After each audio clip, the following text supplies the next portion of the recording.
Thank you, Mr. Chairman.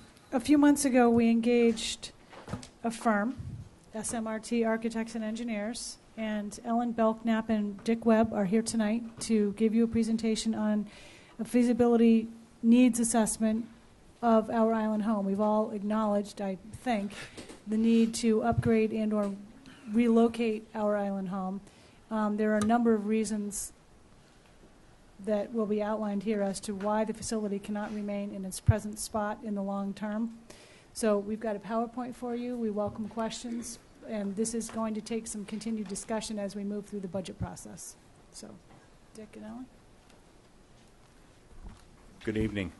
What we'd like to do, what Ellen and I would like to do tonight is give you essentially a progress report of where we are in this feasibility study process, and take about 20 minutes if that works with your schedule, working through some of the objectives of the study. Ellen, as our senior healthcare studio leader for our company, will then begin to talk a lot about the current standards in skilled nursing today. Then I will come back up and talk a little bit more about how some of the site, how this affects some of the potential sites that we have looked at as a part of this study. Again, some of the key objectives to the study, certainly starting with determining the best approach for our residents here at our island home.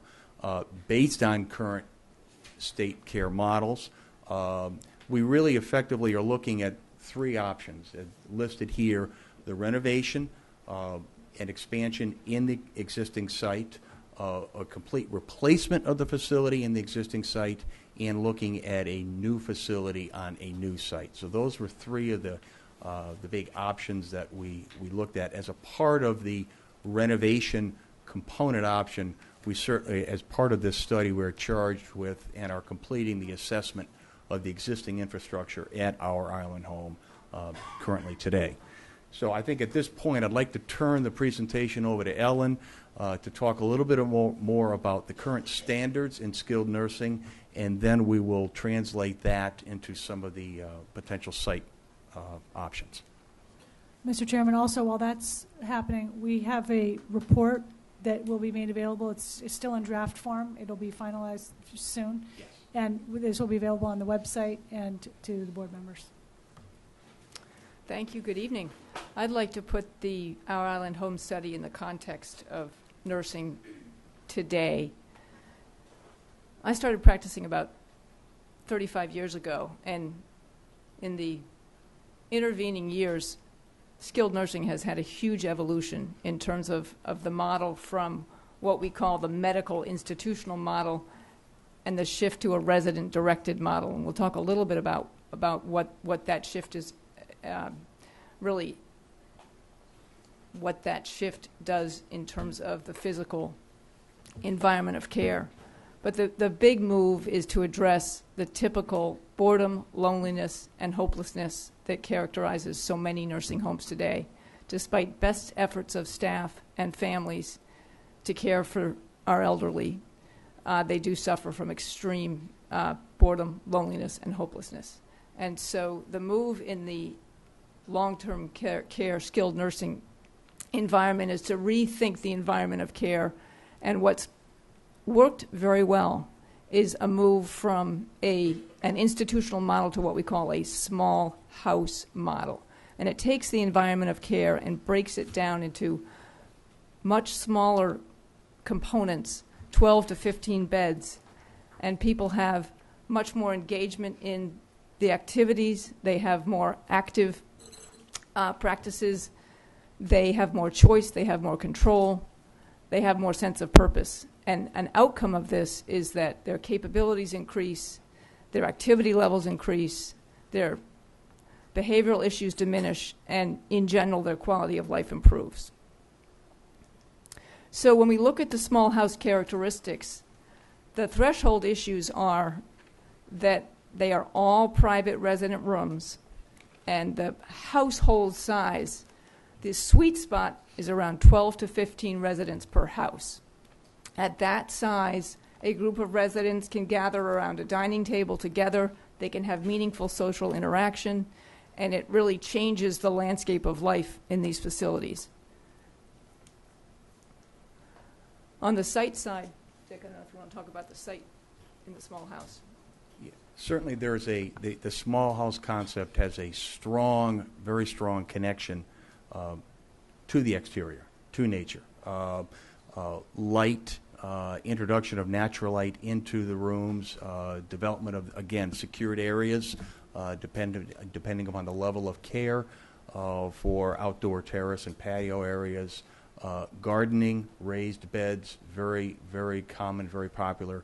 The passive types of recreation, the walking paths, just the enjoyment, being out in the fresh air on a balcony, the enjoyment of nature is a very key component of the small house model.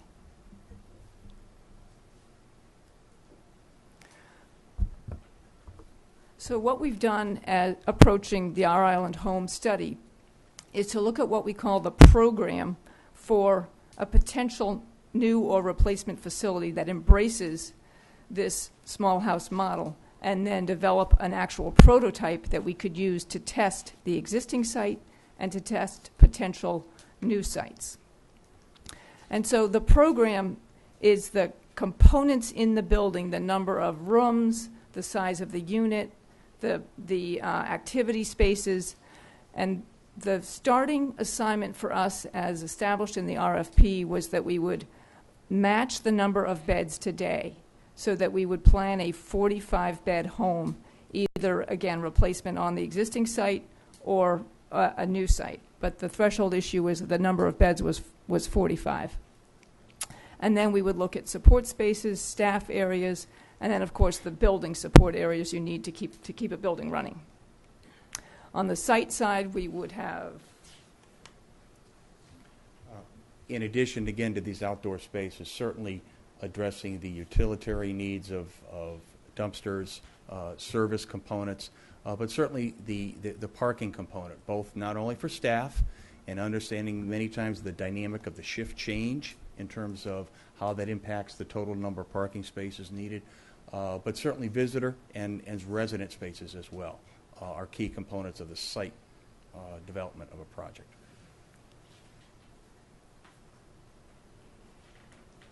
So we take the program components and we develop what we call a benchmark program.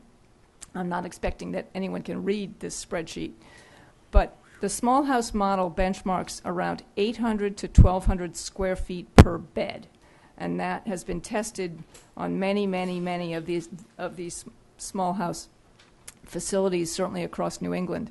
If we assume 1,000 square feet per bed at 45 beds, it's a 45,000 square foot facility. Just in contrast to what we have today, which is the medical institutional model, that model benchmarks at 500 to 700 square foot per bed, and at 45 beds, that would give you 27,000 square feet. The existing Our Island home today is 22,000 square feet. So just benchmark to benchmark, it's less than half of the square footage needed to meet a contemporary standard.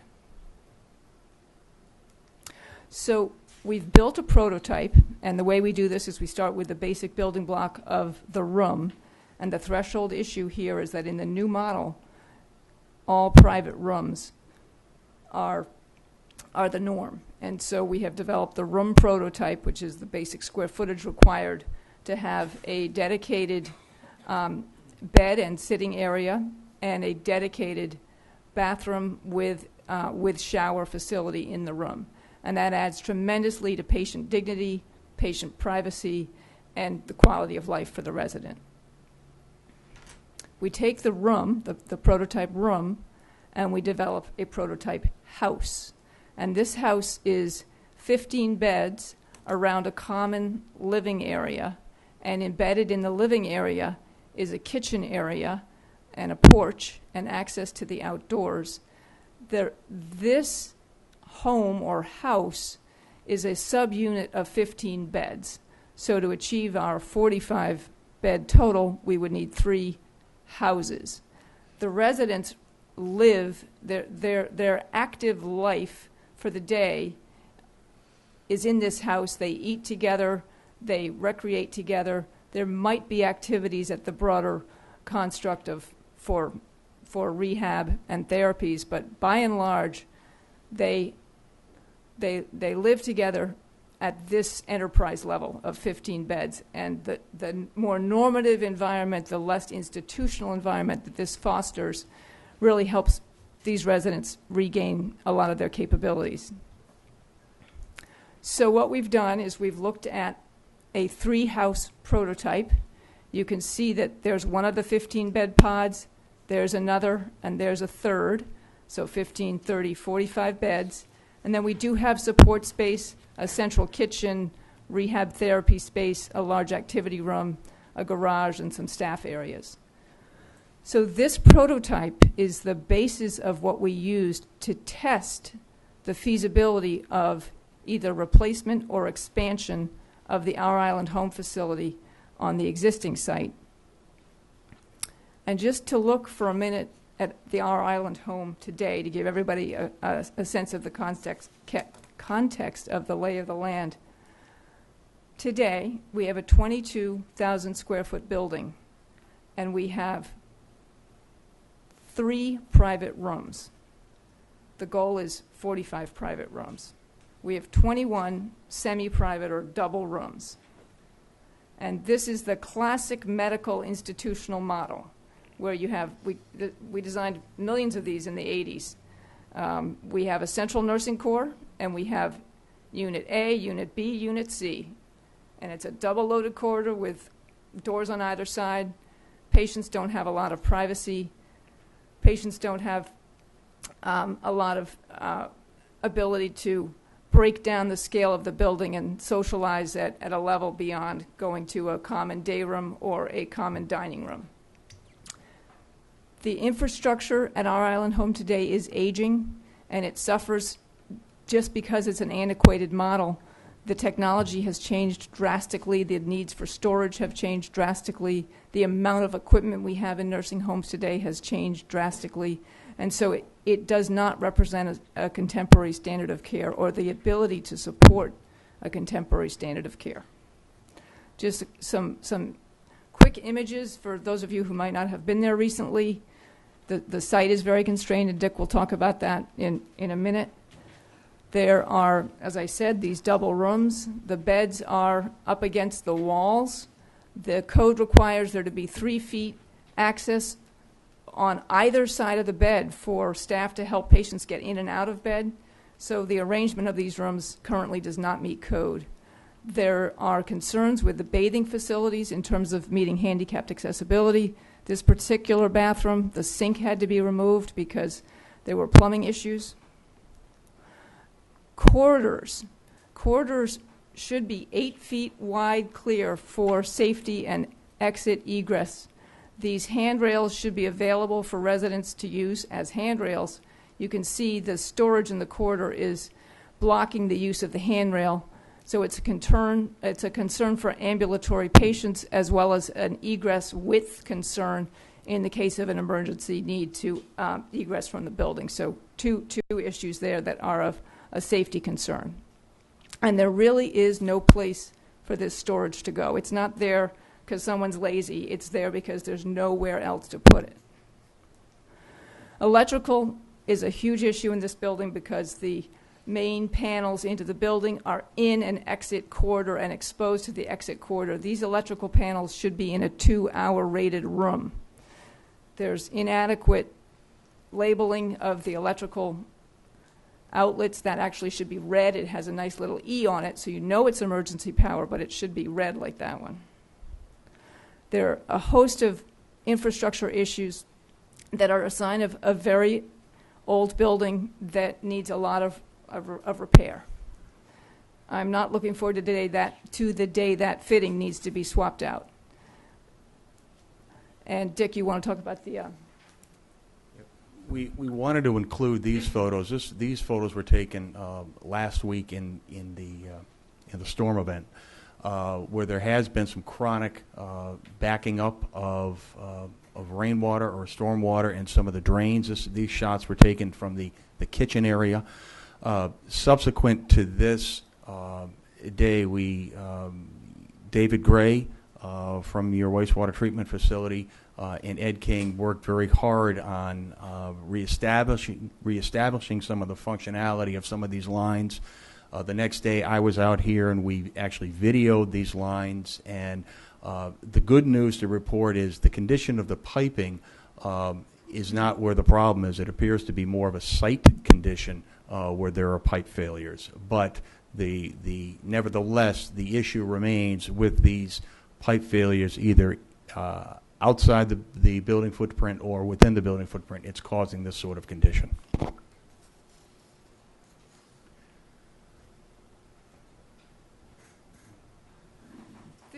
This is a quick look at if you took the Our Island Home floor plan today, which is here, and converted those rooms to single rooms, you would be able to get 15 single rooms, convert some space here that's rooms to therapy space, and then put 2 of your prototype 15-bed houses, add them as an addition to the building. So this was an experimental drawing just to understand the footprint of what it might be to renovate and add to the existing facility. And then Dick will share with you how that would test out on the site. So again, as we looked at the sites, certainly we started with our 2.57 acre site, the existing Our Island Home, and maybe just to orient you again, Milestone Drive is working off to the right, South Shore, Fairgrounds, Surfside, just again to help you orient.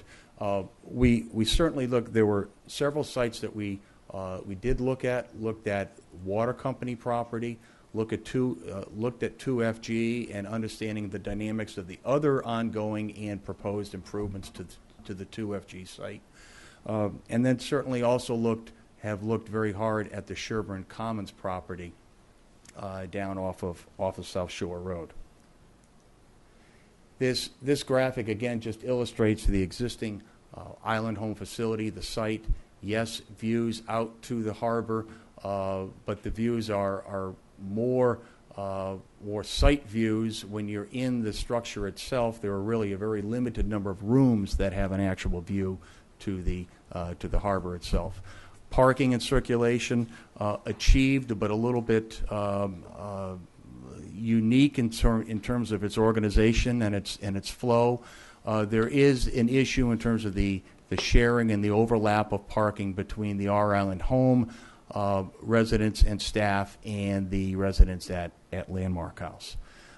Ellen shared with you that conceptual prototype, and we just wanted to, panned out the image a little bit, but this image now reflects that prototype attached and on the existing Island Home site. And as you can see, no matter where that prototype might be located, we are overrunning existing property lines.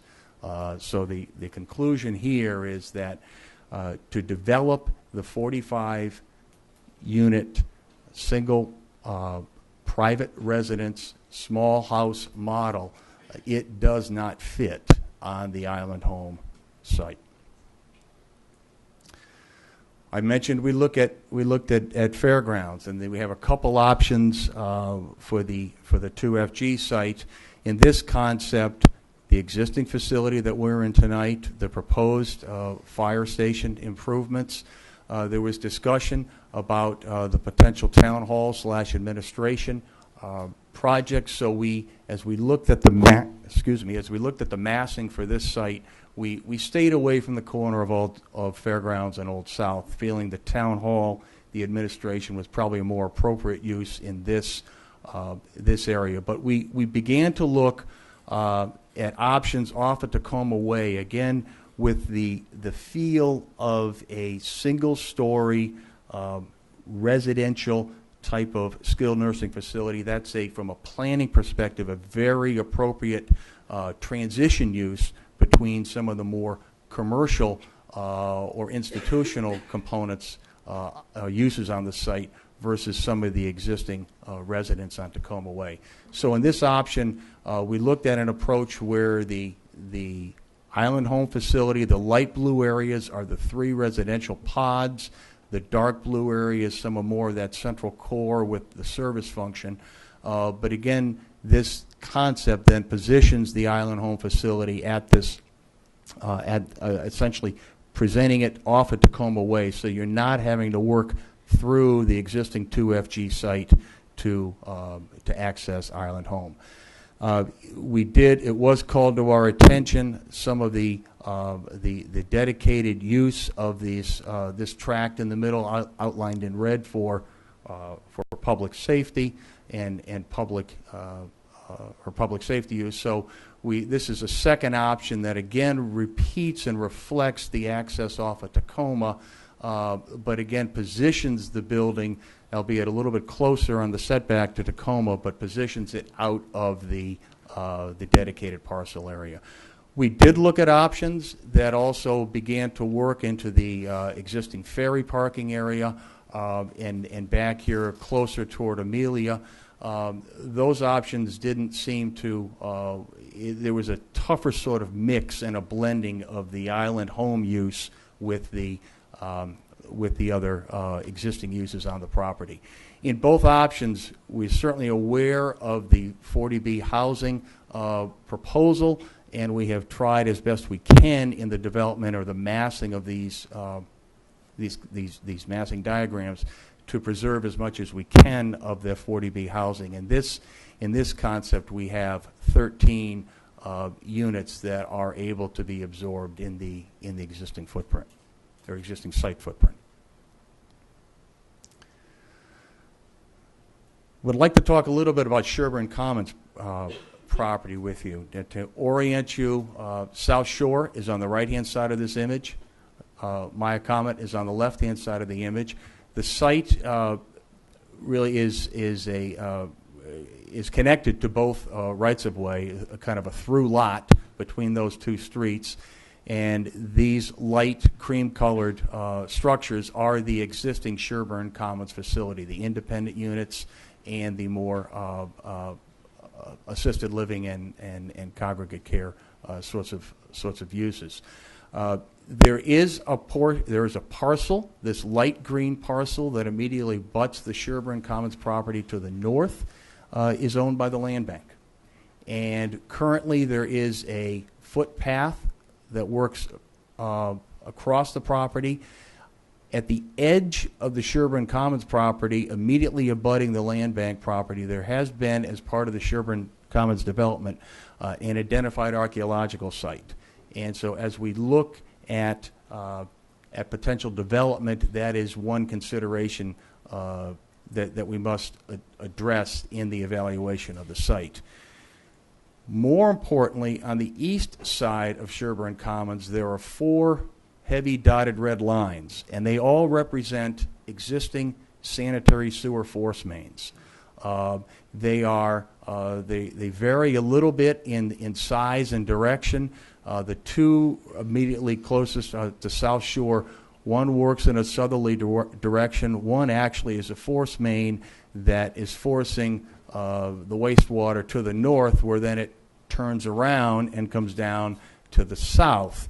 And these two force mains are located in a 30-foot wide easement. They are not your average force main. They are 20-inch diameter force mains, ductile iron. Portions of the ductile iron have been lined previously, but it's a large pipe, and it's a fairly old pipe. Translation, they're very fragile. So with the impact or the presence of the force mains on this eastern portion of Sherburne Commons, and there are 2 staff houses, residences located, again, closest to South Shore. We elected to focus our massing efforts more on this west portion of Sherburne Commons as opposed to the east portion. This first concept looks at trying to work with some of the land bank property and relocating the roadway, developing the roadway where there would be the Island Home facility. Again, the majority of the facilities actually would be located on land bank property, with some of the circulation on on Sherburne Commons. One of the concerns we have reviewed with some of the Sherburne Commons staff, and certainly one of the concerns we all have is the proximity and the lack of any sort of real buffer between the two facilities. So we have prepared a couple other options. In this option, again, working with this western portion, working with the western portion of the land bank land, developing a new roadway network to the facility. The Island Home facility then presents itself much cleanly and clearer out to Maya Comet, with parking and landscaping that allows us to much more sensitively buffer the Island Home use from the existing Sherburne Commons facility. We also looked, again, this concept absorbs or includes a portion of the land bank property. It also assumes that archaeological site that we have identified has been fully investigated and essentially cleared as we move forward with development. So we did also look at one other concept where we looked to the south, to the abutting property, the abutting Howard property, and how that might work, again, for massing. And again, these are both of these concepts, or all of these concepts, are, I want to stress, they are massing studies that we're looking at what we call the carrying capacity of the site. They are not final site plans yet. They are really looking and assessing, do we think we have the area, and how might the relationships begin to develop in each one of these concepts. So we call them massing concepts or concept diagrams, but they are, I want to stress, they are, in this feasibility study, they are not any sort of definitive site plans. Cost. I'll put the slide right out here. This, again, we are at a feasibility stage. We know we have some givens. We know we are targeting a 45-unit, 45,000 square foot single-story facility. Based on the prototype that Ellen shared with you, these numbers do include a demolition of the existing Our Island Home facility. If we were to work on a new site, we are assuming pretty typical normal site conditions for the new sites, and that because that is candidly what we are seeing in the sites that we have reviewed. We're expressing these numbers in today's dollars. And we have been working with D.G. Jones, our professional cost estimator, in assessing construction costs, but have identified a project cost range, and this includes all of the soft costs, escalation, contingencies, everything else in addition to the immediate construction cost. Very preliminarily, somewhere in that $30 to $35 million range. Questions? Just like that, questions? Go ahead, Rick. Oh, I see Dawn's ready. Dawn? In the studies, why aren't we looking at the ability to grow if needed in our massing studies? Why aren't we looking at a fourth pod, as we know that our schools are growing in population and so forth? It would just seem to trickle up that eventually we might need room for expansion when we're thinking about where to site this. Dawn, we haven't yet, but we certainly can look at that fourth pod as we look at these massing concepts. I think some of the sites lend themselves better to that, and we can certainly, again, this is we are work in progress, and we wanted to share where we are tonight. Absolutely, we will look at some of the carrying capacities of the sites for an expanded fourth pod. Just something I'd like to take into consideration Absolutely. as No, we're it's a good looking point. at sites. Very good point. Mr. Chairman, I would maybe want Rachel, if she would like to add to that. I think there are, I'm not even sure incremental is the right word, a lot of increased expense to an expansion. You'd have to do it in another 15-bed increment. That's a whole licensing, staffing, regulatory possible challenge for this, and a quite large cost increase. correct? Uh, Later, I mean, I was just thinking about, It is. It 20 would be years something down down the road. It wouldn't be something that it would even be really explored at this point. You would have to do a determination of need, and the state would have to provide you with the ability to do that expansion. You'd have to have a lot of proof that you would need that expansion. Yeah. Home health is also something that's growing. So we've kind of worked through that with the Island Home Work Group, with the long-term plan originally, to explore that option, that was there a need to look into additional beds, or at another later stage, would there be a need to maybe expand the services provided from the facility itself, that the beds might not actually be needed, but a different type of service is what looks like the industry is actually going towards, rather than nursing home beds. Okay.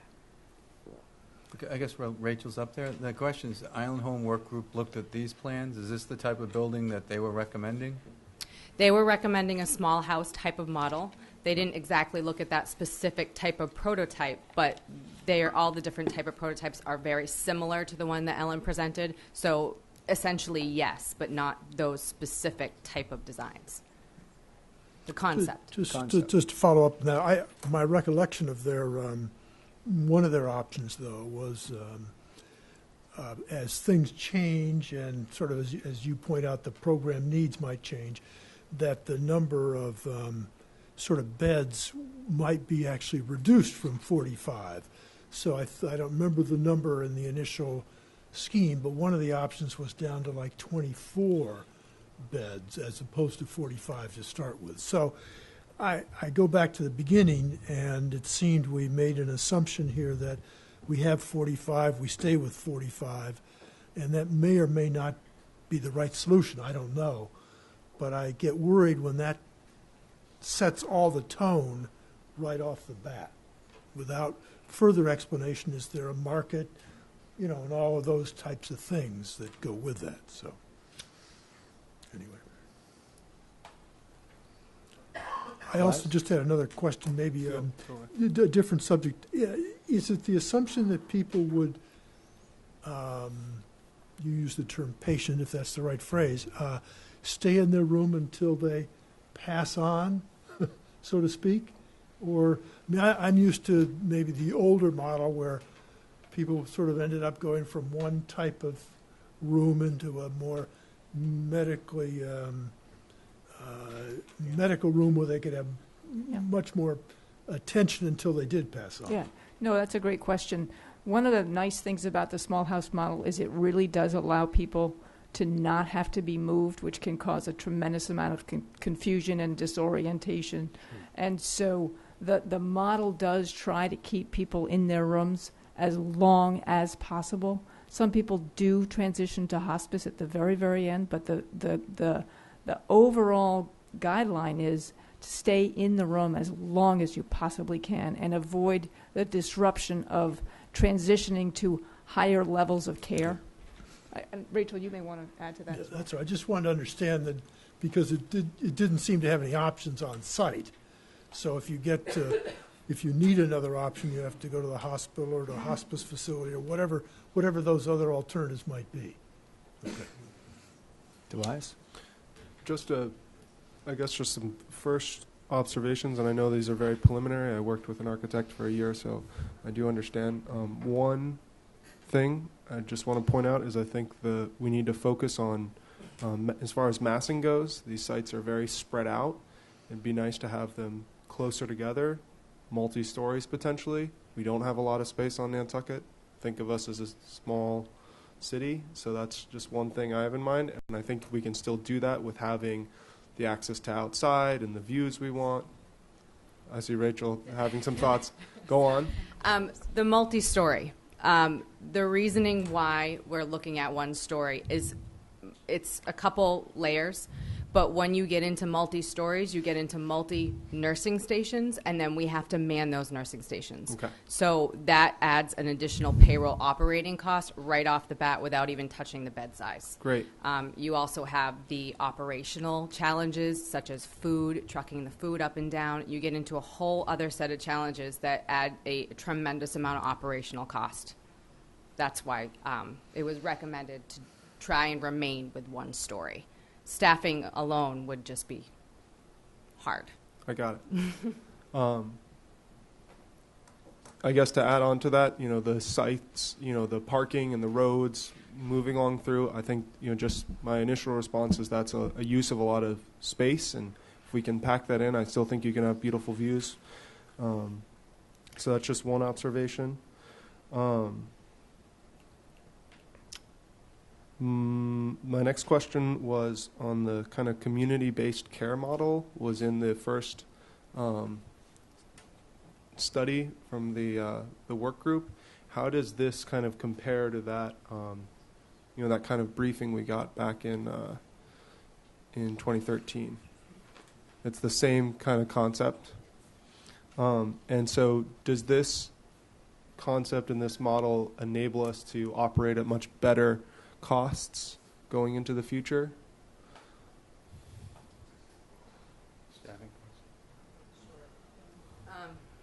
That's kind of hard to say. I would say in terms of staffing, it probably would lend to a little bit more efficiency than what we're experiencing now in our building. The main focus of this is it's likely that those costs would remain similar, if not slightly increase. It's the focus of the residents themselves, such as going back to Mr. Atherton's comment about transitional care. One thing that we have seen as a challenge is if there is a resident who is actively passing and they have a lot of family that is coming there, we actually have to move them to, say, our classroom so that they can have the privacy with the family rather than be in the resident room, because the rooms do not meld well for that many people in such a small area. So it's those type of challenges that we're seeing, not necessarily just the overall operational challenges. It's the actual residents themselves that we're seeing are having a decreased quality of life for those issues. Got it. Thank you, Rachel. I guess the other one I just wanted to point out is, and I know these are concepts, but I really do like the kind of shared concept with Sherburne Commons. I've heard a lot back from folks who are concerned about the site moving because it's so beautiful and you can see the water. And one of the things I like about the Sherburne Commons spot is you still, of all the sites, it's the most, it has the potential, you have water views of my Comet Pond there. So there's some options in that regard.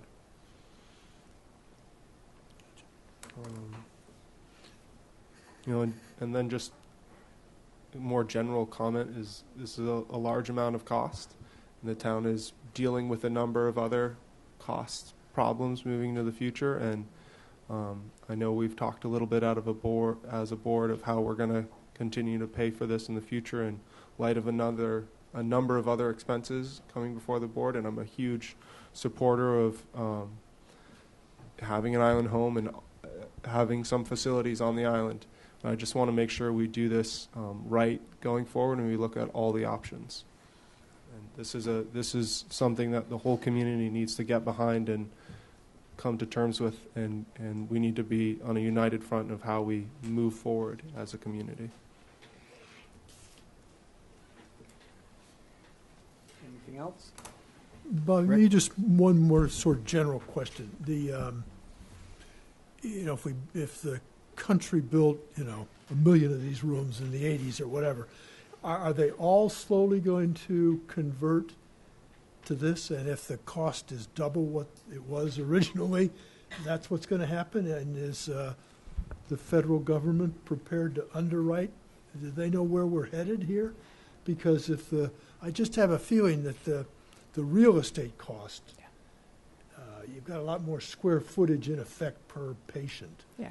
No, it's not free, and somebody's got to come out of pocket for this. Yeah, no, that's an excellent question. And we are the threshold issue is the move to the private room. That essentially what triggers such it's a doubling of the square footage. It's that simple. We are seeing this nationally, and interesting at the federal level.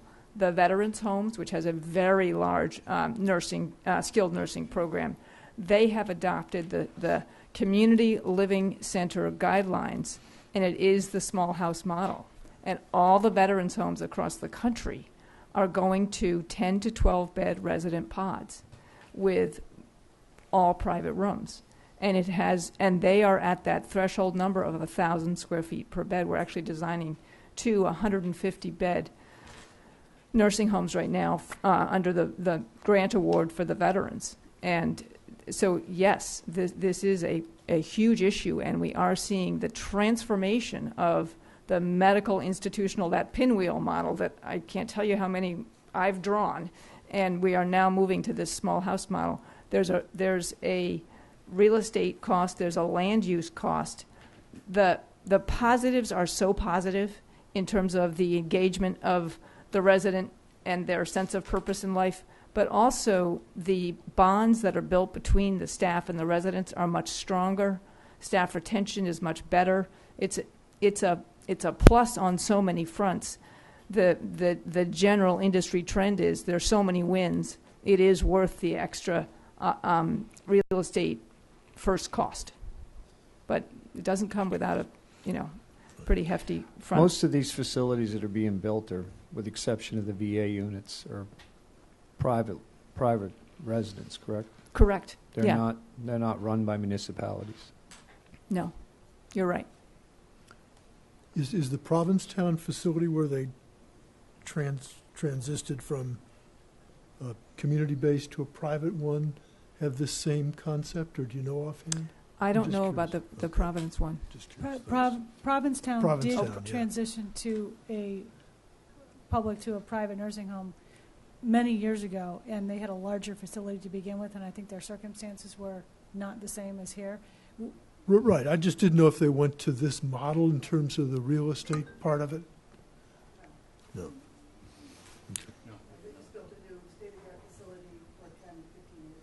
Yeah, okay, thanks. Any other questions on this section of this, which is the feasibility needs assessment presentation? Okay, Libby, I guess we'll move into the discussion regarding funding strategies.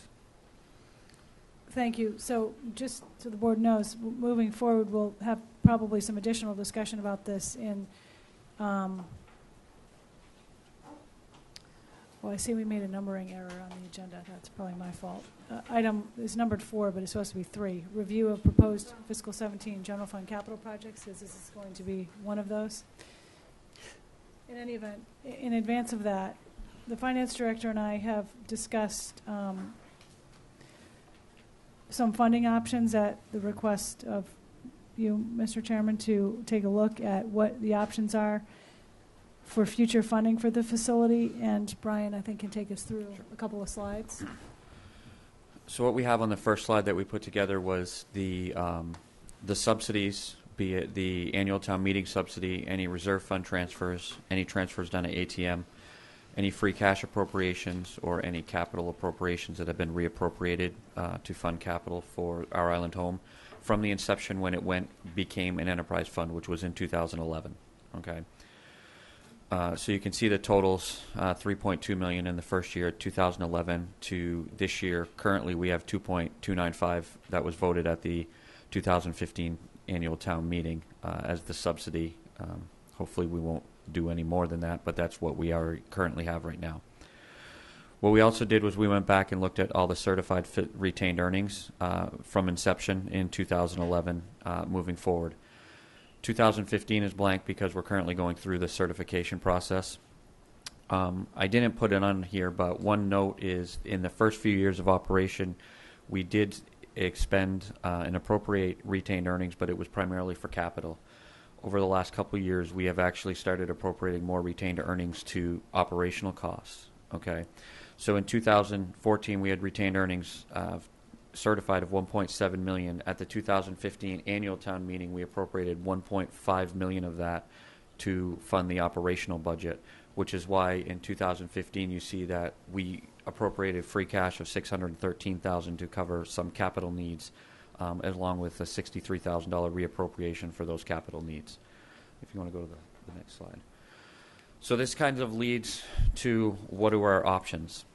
We can continue as is, where we continue to fund through a subsidy and through operationally using retained earnings. We could consider increasing the subsidy, which would decrease the reliance on the retained earnings by increasing the subsidy out of the general fund. We have two options for that. We could do an operational override, or we could continue to fund the increased subsidy through the normal Proposition 2.5 limits every year. We have an option, which I put not viable because in discussions with Libby, she did say that it's been looked at about people coming in and running it, and they've determined that it isn't a viable option. So at the most recent ones that have occurred over the years, so we really have to kind of sit down and come up with a consensus on how we want to fund it, because continuously funding or continuing to funding a portion of their operating budget out of retained earnings, which is, unless we generate that year over year, will continue to put stress on the subsidy which we fund right now through Proposition 2 and just within the normal levy limit. Any questions? I guess this isn't exactly direct, but what are some of the thoughts as far as how funding for the facility or for the services will play out in years to come?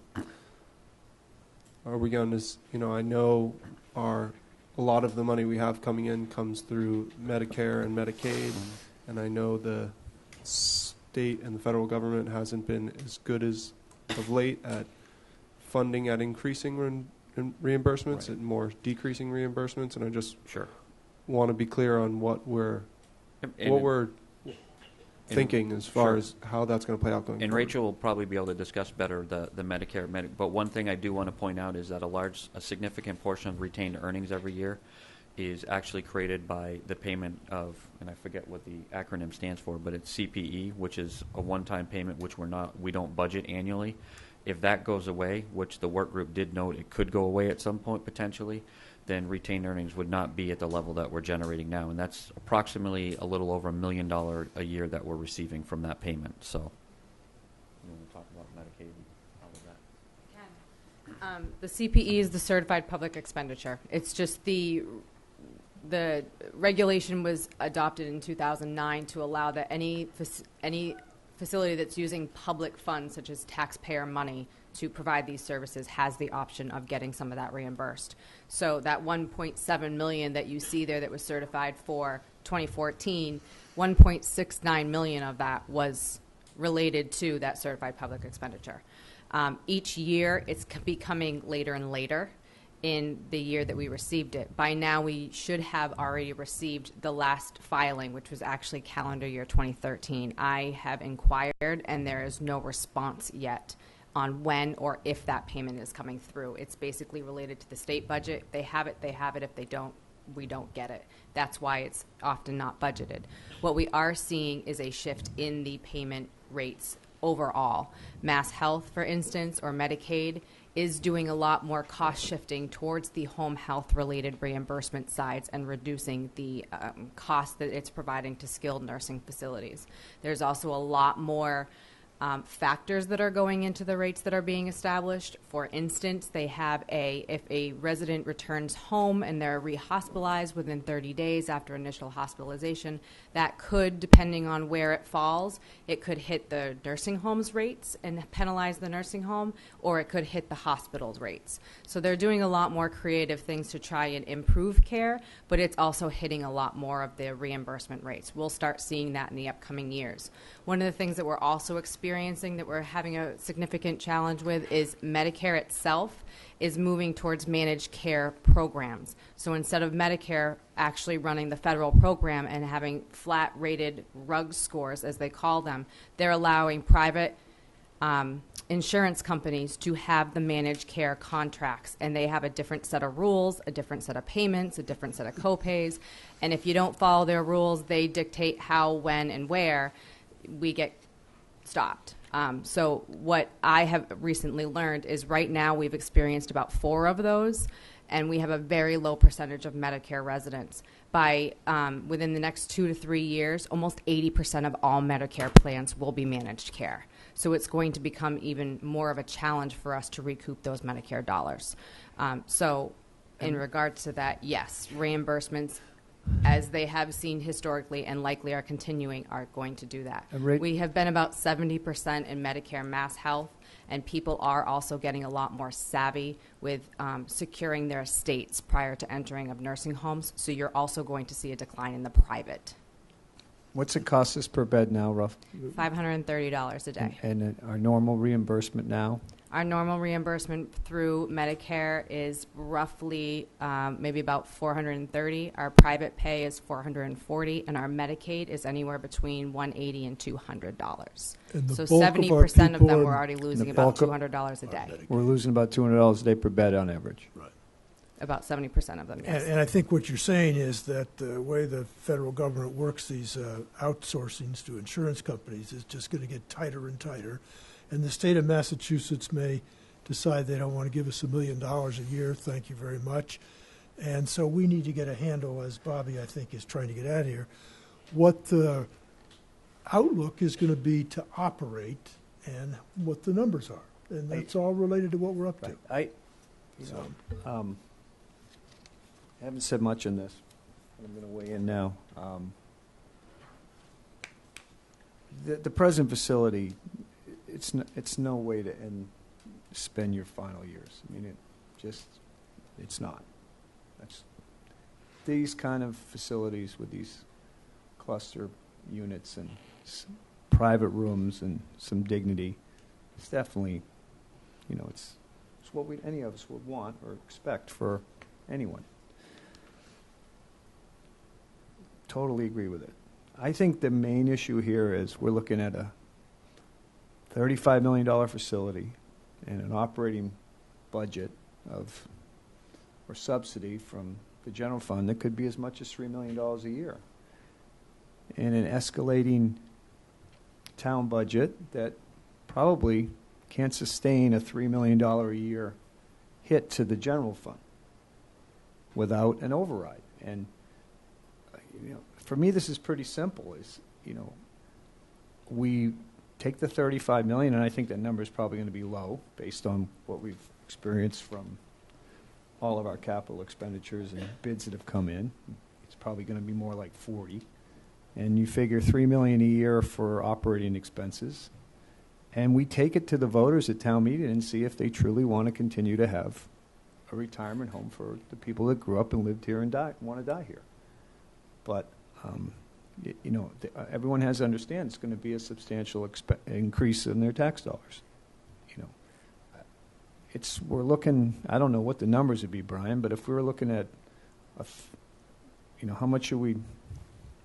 $43 million, say $45 million, say $40 million. What is the average effective? What was the school? That was $45 million.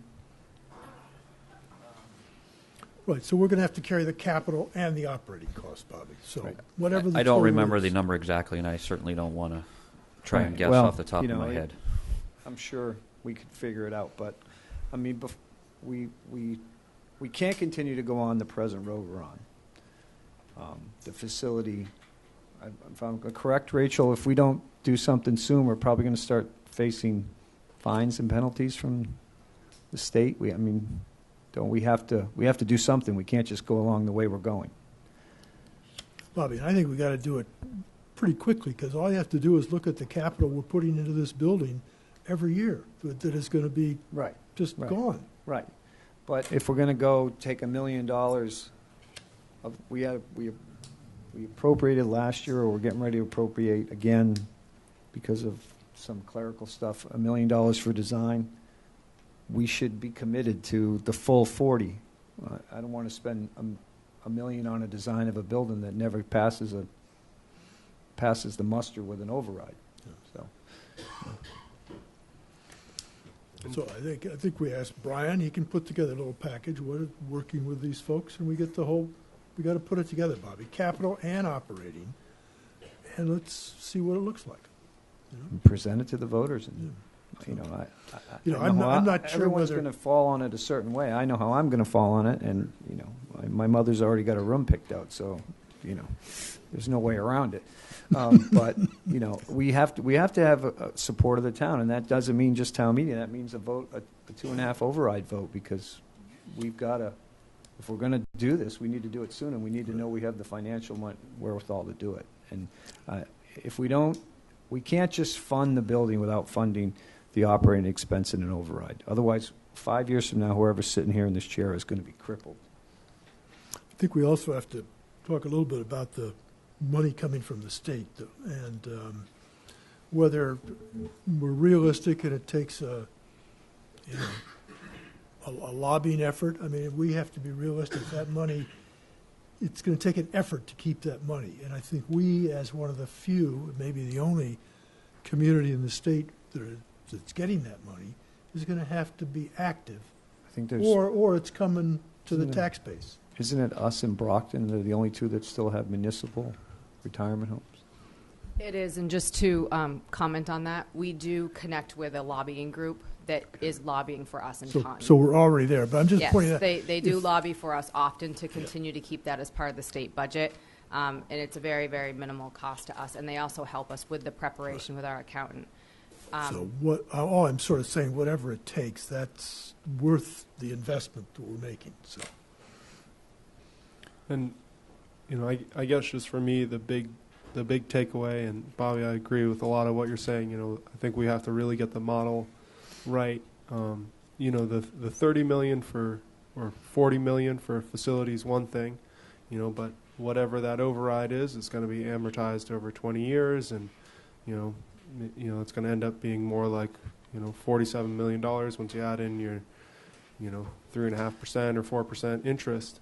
But the thing that really strikes me is if we take this subsidy as it is now, and it sounds like things are going to be more expensive as we go down the line. If you take $3 million per year and you go out 20 years, that's $60 million. And so that's the big expense we're paying as a community, and we need to think about how do we fund that in an efficient way and work diligently as a whole community to make sure we can operate within costs, because we have a number of other costs, including, we all know them, buildings, sewers, seawalls, you name it. It's coming. All right. Any other comments or questions? Want to go now? I was just going to ask one thing about, are there any loans available that are low or no interest, like what we're looking at for the sewer, for this type of facility? Excuse me. I don't know of any, but we certainly would explore that as we move down this road. Okay. If there was any 0% financing or extremely low interest financing through some other mechanism. Okay. And if I could just add in, Rachel, thank you for all your work on this. I know it's tough, complicated. We've kind of dragged our heels in the past. I know we first talked about it in 2013, and here we are finally getting down to it. So thanks for plugging along. Appreciate it. Yeah. A quick comment. I haven't said too much. I wonder if we should bounce this to the Island Home Work Group and just look under every rock, every stone, and see if there's a way to do this. Because I'm with you. I think I don't know enough about the models, and I don't know enough about how it would change. And I know a lot of people have done a lot of work on this. So, I would love to hear some other advice on it. The only thing I know is it's not sustainable the way we're doing it. How it's working now isn't, it isn't good for the patients, and it isn't good, we don't have, things are rising faster than we can keep up with. So I know those two things, and if we're not careful, 15, 20 years from now, we'll have, we'll build a building, and 15, 20 years from now, we won't have the money to take care of that building either. So I think, I'd like to think that we could get ahead of it and look everywhere we could to come up with the right way to do it. And at the same time, we need to move quickly, and we need to think, we need to have a decision by, was it usually mid-January the board kind of finalizes its articles for town meeting? So, that's kind of our time frame to, reaching out to that committee and getting a good grasp and getting the community having a good grasp of the economics of that while trying to understand a lot of finances. Well, the other issue would be to do a sense of the meeting if we have a special town meeting, is do like Bobby's saying. Why spend $1 million if it's going to fail twice? Maybe do the PR now and get the support of the community. If the community comes out 90% in favor, then we spend the money. It just is, or if there's no other way to do it. If you can't privatize it, if you can't combine it with Sherburne Commons, if you can't do something else, if there's nothing else that makes more sense, then, I don't know. I just think we have to really look into it a little more. Well, we're getting our preliminary 2017 capital projects next, and this, I'm sure, will be part of it, so. But could we just follow up on Matt's thought, Bobby, because otherwise. We can we'll throw it go- back to the work group, but Well, it's my not- recollection is this is the concept that they brought to us. Was Right, that- I think the only difference, the big difference that I remember is the number of rooms. So it might be nice to make sure we, as a community, look at why their number of rooms was different, at the very least, Matt. And so I'd like to, the first assumption, Bobby, is that 45 is right. Maybe it should be 65, maybe it should be something Maybe it should be else. 30. I don't know what the number is. We're But running I- at what, about 95% occupancy? But we've had periods when we're down below 40 for a period, so, That was Anyway, a couple of years ago. We did put a few beds out of service just for that. We were actually at 44 out of 45, and we've been pretty steady at that. So our census has been upwards. There was a little bit of talk at that work group about decreasing the beds to help decrease the overall operational cost, but part of that discussion was also in order for making the island home viable or interesting, profitable, it would have to almost double the beds. And there was a little bit of a discussion about if the decrease in beds would be if you provided the home care service. So it wasn't just decreasing the beds, there was the additional service and a separate operational cost that came into play. The work group itself did recommend this type of model at Sherburne Commons as its main recommendation at that time. right, Are there I understand, go Are ahead. there some things at Sherburne Commons that could be shared? Are there some expenses that could be shared between the two? Instead of having two buildings with two kitchens and two staffs with kitchens, is there any way to combine any of that? We did explore that, but the site itself does not lend for the ability to do that and to blend the two buildings together. And the facility of the island home has a set of regulations that the Sherburne Commons does not have because we're certified with Medicare and Medicaid. So that would cause them to have additional surveys and things that would lean through there. There's also the different types of services and the union. We're a union type of facility while they are private owned. It's kind of a hard thing to blend. Yeah, that's a whole other subject, but I hear Yes. you. But I would like to just be comfortable the home health care side of it. The community could get behind that as part of the mix if we thought that was a viable option. And maybe that's been totally rejected, but I am not quite sure that I understand why. It wasn't So- totally rejected. It was just something that was explored from the work group. I think it would have to be a decision by the board and the town as a whole to add an additional type of service like that onto what we're already providing as a skilled nursing facility. But I then- think what Rick's There get- are a lot of private entities on the island that are providing that service, so you would get into a competition with Well, them. I think what Rick's trying to get at is if we did that, we'll be able to cut from 45 to 30 beds because people would stay in their homes longer. But Yeah, I mean, I don't know the You know, answer, but I thought that was kind of the concept. And I it would was wanna predict a lot of people want to stay in their homes. Well, yeah. So who knows? Yeah, I mean, Anyway. as Rachel said, there are facilities organizations that do that on the island now. I mean, I went through it a year ago, and the problem that we would have to be in that business is people work to do that type of facility, and I might be completely wrong here, but just my gut is telling me that because we're a union-based facility, the added costs for what we could do it for versus what the private sector could do it for is going to be substantially more for us. I mean, basically, you're talking about having, depending on the person and their condition, you may have assistants in the house 24 hours a day, and you're talking 3 shifts and weekends and overtime and, you know, if, I understand all that stuff, and if it doesn't work, it doesn't work. yeah, But I think just that wanna was feel my that- understanding when the worker group looked at it was they said, look, this is a concept, this is a method that's going forward, but it doesn't seem financially viable for the town to get in that business.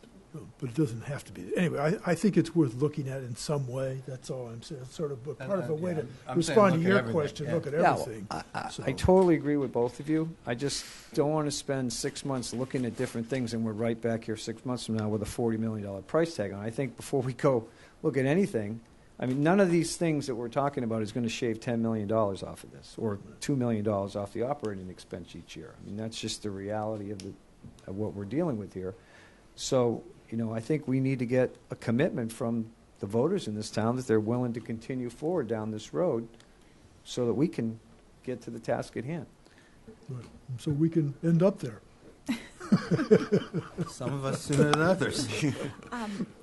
Just one more point to that, which I completely agree with, but I think the voters are really going to want us to give them an idea of the siting. So I think we're going to need to flesh out that discussion a little more before we I bring think it to town meeting. we can pretty much tell them it's not going to be where it is because it can't go there. Because the only way it can go there is to tear down the existing facility and relocate those people for 2 years. Where are we going to put them?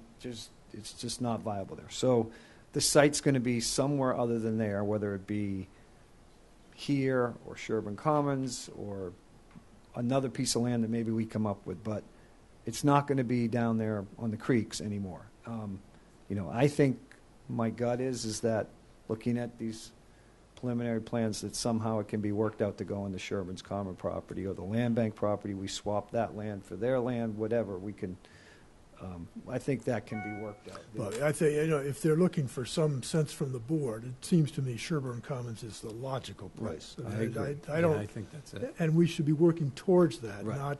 not avoiding it. I think that, So- for me anyway, and I think I'm getting the same impression from everyone here, that we'll do whatever we have to do to get it to make that piece work. Right. And it'd have to be some pretty monumental things for it not to happen. That, you know, this piece here, I know there's been a lot of discussion about this. It was just brought up as a potential in case that didn't work. But I think this piece here is a piece of last resort.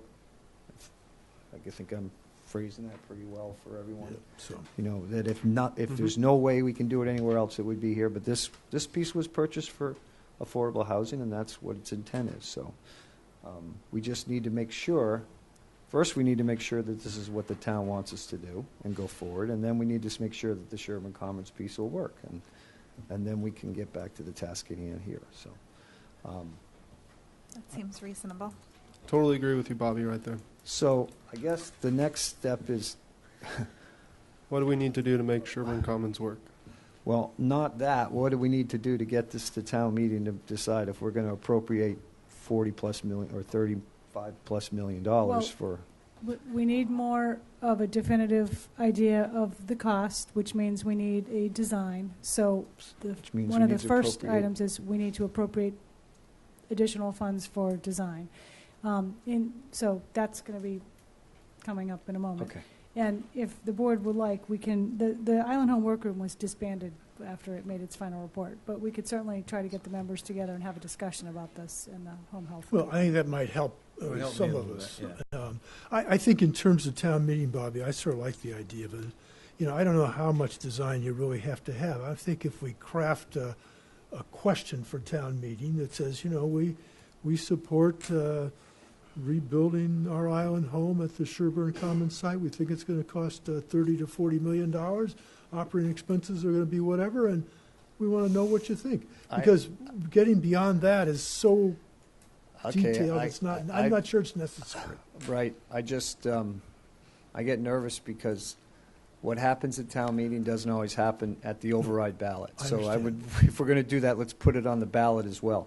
I would agree. I understand. People vote differently on a ballot question when there's real money at stake. So, but I'm just encouraging some kind of a program to get at it, which is, I think, what you're saying. So. Yeah.